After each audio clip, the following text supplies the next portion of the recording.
How did Rubio do? Well, the water sip was a little unfortunate given that it evoked memories of that fateful and ill-fated State of the Union response from a couple years ago. He did good. He did well. He gave a really nice speech. He's a very good speaker. I don't think it was the best speech I've ever heard him give. He was not at the absolute top of his game, but he's a better communicator than most of the others in the field.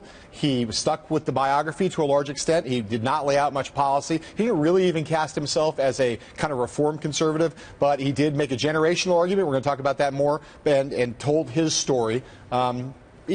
Solid B plus A minus. Yeah.